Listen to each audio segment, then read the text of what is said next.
Hey everyone, welcome back to Corporate Dakota, where we dive into the nitty-gritty of corporate America and try to figure out if these companies are actually delivering on their promises or if it is all just smoke and mirrors. Today we're looking at a filing from Electronic Arts Incorporated.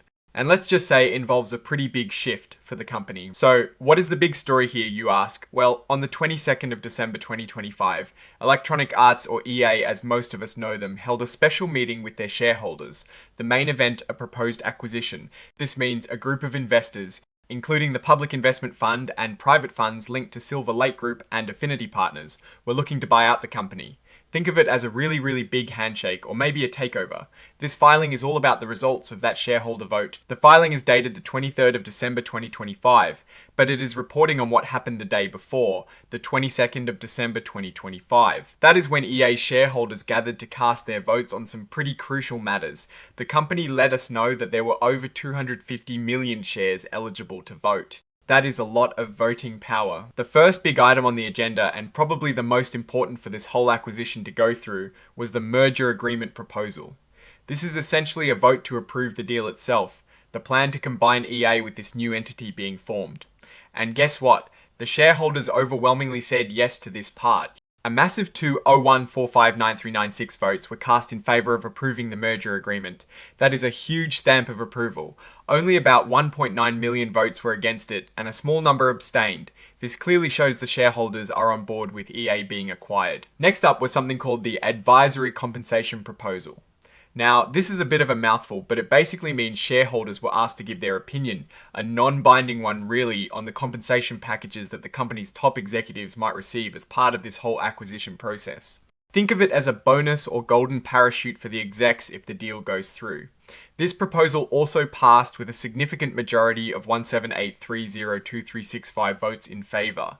However, it is interesting to note that almost 25 million votes were cast against it and a few 100,000 abstained. This suggests that while shareholders agreed to the acquisition, there might be some concerns or questions about how the top brass are being taken care of in this deal.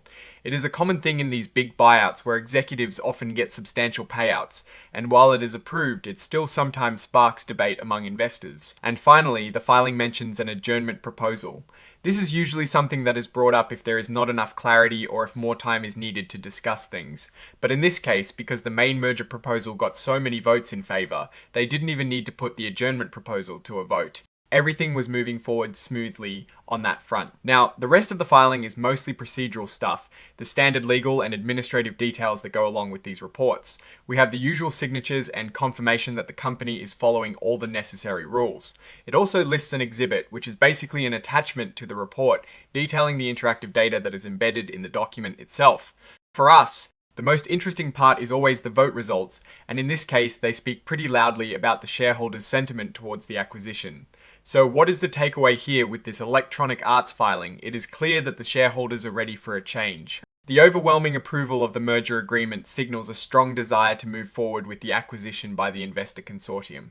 This isn't just a small deal. It is a massive shift for a company as prominent as EA, known for its gaming empire. The approval of the advisory compensation proposal, despite some dissent, indicates that the broader terms of the deal are acceptable to the majority. From a warrant buffet perspective, you can see this as an investment group seeing value and wanting to take control. They clearly believe they can unlock more value or operate the business more effectively. The key for EA shareholders is that they've received a clear signal that the buyers are willing to pay and the sellers, the shareholders, are willing to sell. The question now is, what will this new ownership bring to the gaming giant? Will it mean more innovation, different strategic directions, or perhaps a focus on optimizing profits under new management? Only time will tell.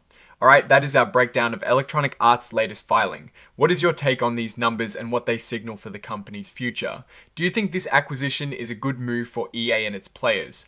Drop your thoughts in the comments below. If this analysis was valuable, hitting that like button really helps. And subscribe for more deep dives into corporate documents. Don't forget to check out our Discord community in the description for more discussions and insights. Thanks for watching. See you next time.